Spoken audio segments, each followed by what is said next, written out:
My brother's fiancée ran a secret DNA test on my daughter. What she exposed destroyed everything. Leo had been excited for months. He wasn't the type of kid to care about weddings, but this was different. This was his uncle's wedding. My younger brother, Daniel, was getting married, and Leo had always looked up to him. The idea of dressing up in a suit, attending a big fancy event, and celebrating with the family had filled my son with pure excitement. Then, the invitation came, or rather, the lack of one. I remember the way his face fell when he heard the news. The wedding was child-free. At first, I thought it was some kind of mistake. Daniel adored Leo, and they had always been close. But my brother confirmed it himself. It's Karen's mother, he explained over the phone, sounding almost apologetic. She's really insistent on keeping it an adults-only event. Karen doesn't want to fight her on it. I clenched my jaw, gripping my phone tightly. So that's it. Leo just gets cut out. It's nothing personal, Daniel tried to assure me. We just want to avoid drama with Karen's side. But it was personal. Leo had been heartbroken. He didn't throw a tantrum or cry. He just got quiet. Too quiet. The kind of silence that was louder than any words. I tried to soften the blow. But it's not that they don't want you there. It's just wedding rules, I guess. He nodded, but I could tell it hurt. He didn't bring it up again, but I saw it in the way he looked at his suit hanging in the closet, the way he turned away whenever the wedding was mentioned. Then, the real slap in the face came. A week before the wedding, my wife showed me a picture that one of her relatives had posted online. It was a photo of Karen's bridal shower, and in the background, kids. Several of them. I felt my stomach twist. It didn't take much digging to figure out that Karen's nieces and nephews had been given special exceptions. They were allowed, but Leo wasn't. When I confronted Daniel, he didn't even try to deny it. Look, Karen's family made some exceptions for close relatives. Leo is close family. I shot back. He's your nephew. Daniel exhaled, frustrated. I get why you're upset, but Karen's mother was adamant about this. We had to pick our battles. And my son wasn't worth fighting for. He rubbed his temples. This isn't fair, okay? You're making it seem like I don't care about Leo. It's just one event. One event. Maybe. But the damage was already done. Leo didn't deserve to be excluded like that. He had always looked up to Daniel. Always talked about how cool his uncle was. And now he knew exactly where he stood. I told Daniel that if Leo wasn't welcome, then neither was I. My wife agreed. If our son wasn't important enough to be there, then we wouldn't be either. That decision started a wildfire in the family. Our parents begged me to reconsider. It's Daniel's wedding, my mother pleaded. You can't just boycott it over a misunderstanding. I laughed bitterly. They made exceptions for Karen's family, but left Leo out. How is that a misunderstanding? Dad stayed silent, looking uncomfortable. Mom sighed. I just don't want this to ruin your relationship with your brother. It was already ruined. Daniel didn't even call me before the wedding. The day passed, and we weren't there.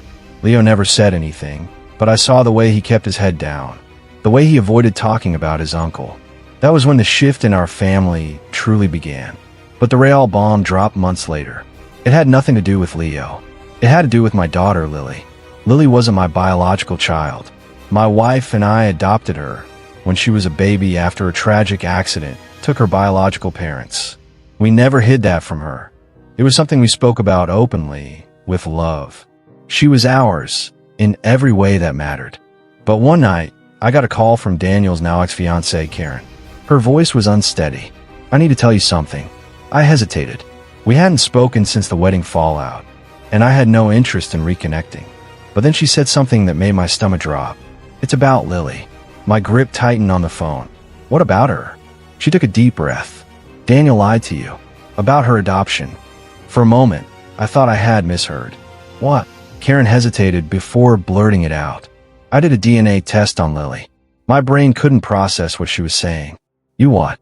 I know it was wrong, she admitted quickly.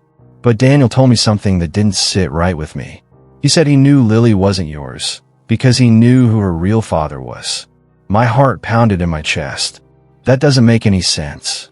Her parents weren't just random strangers, Karen interrupted. Daniel knew them.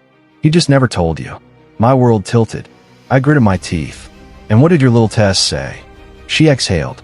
That you're not Lily's biological father. A wave of nausea hit me. Of course, I wasn't. This wasn't a shock. But the fact that Daniel had been hiding something about her origins, that was something else entirely. Karen's voice softened. I think he lied because he didn't want you to know the truth. I don't know why, but I thought you should. I didn't respond. I couldn't. After that call, I sat in silence, my mind racing. What did Daniel know? Why would he lie? And what kind of truth had he been keeping from me all these years? One thing was clear, this wasn't over. Not by a long shot. I didn't sleep that night. Karen's words rattled in my skull like a thunderstorm that wouldn't pass. Daniel lied to me. He knew something about Lily's past that I didn't. Something he had kept buried for years. I sat in the dark, staring at nothing, my mind running through 100 possibilities. Why? Why would he lie? What was he protecting? And why would Karen, of all people, be the one to tell me? By morning, I knew I couldn't let it go. I needed answers. So, I did something I hadn't done since before the wedding. I called my brother. He didn't pick up. I tried again. Nothing. A text popped up a minute later. Daniel asterisk busy. Can't talk. Asterisk. I clenched my jaw. He was dodging me. He knew exactly why I was calling. I didn't bother texting back.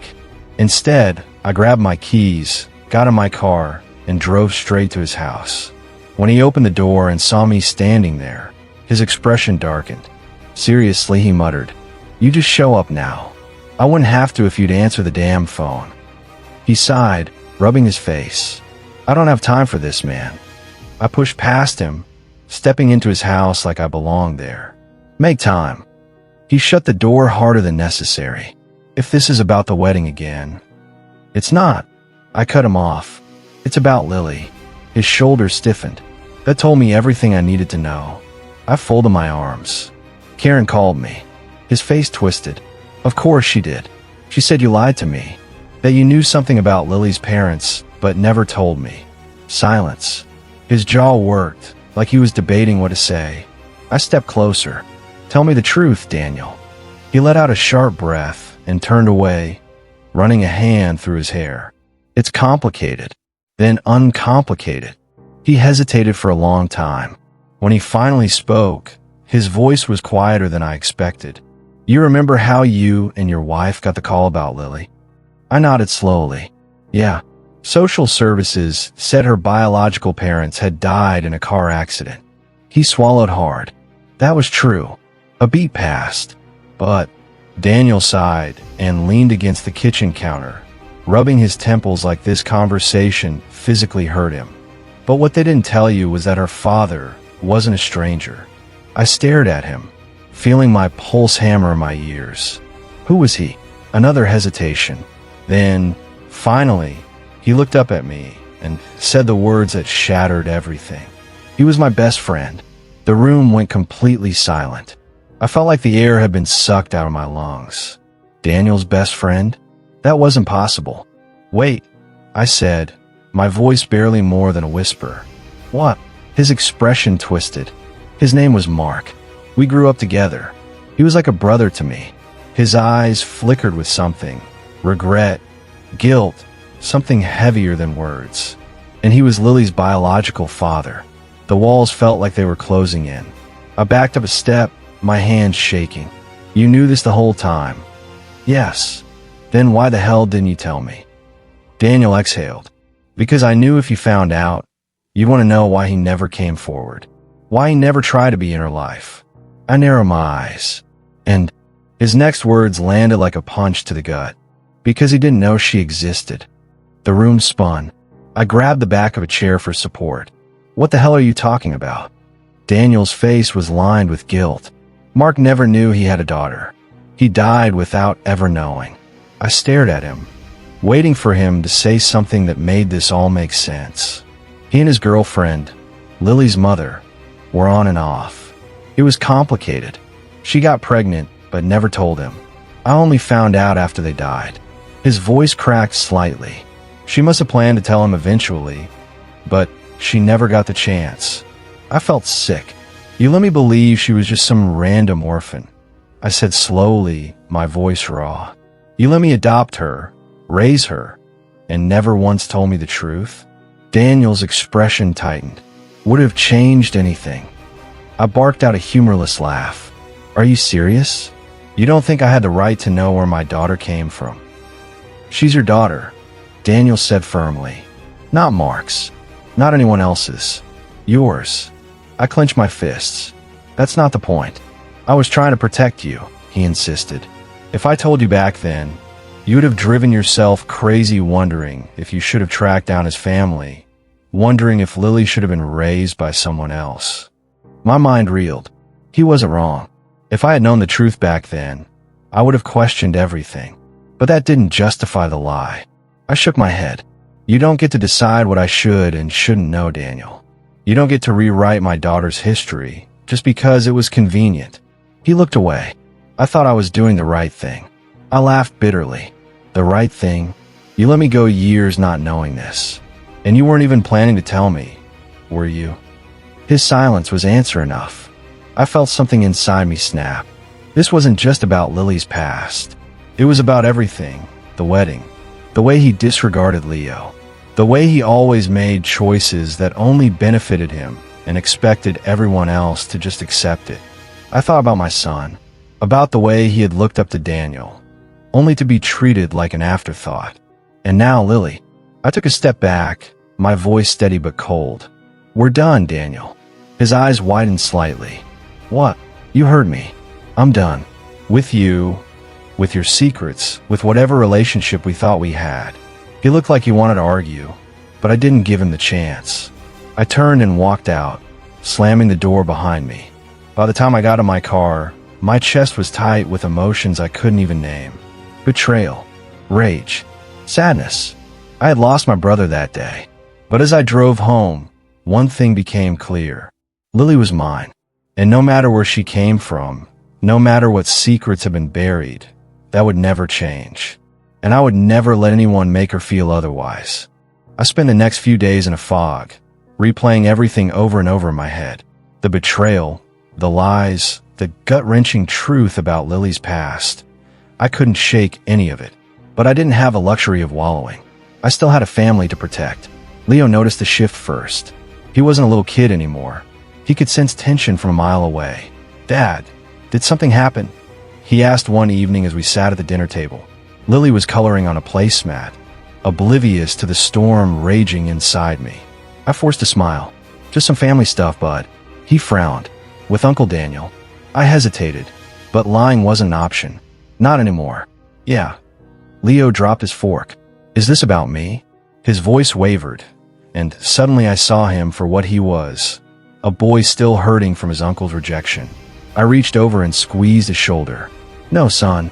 It's not your fault. It's about something he kept from me about Lily's past. Leo's eyes darted to his sister. Is she okay? I glanced at Lily, still lost in her little world, and exhaled. She doesn't know yet, and I don't know if she ever needs to. Leo nodded, understanding more than I expected. The question kept haunting me. Asterisk, did Lily need to know? Asterisk, would telling her the truth help her, or would it only bring more pain? But I didn't have time to dwell on it, because the very next day, Karen called me. I almost didn't pick up, but curiosity got the better of me. You might want to hear this, she said the moment I answered. Daniel and I broke up. I wasn't expecting that. What? I asked, genuinely stunned.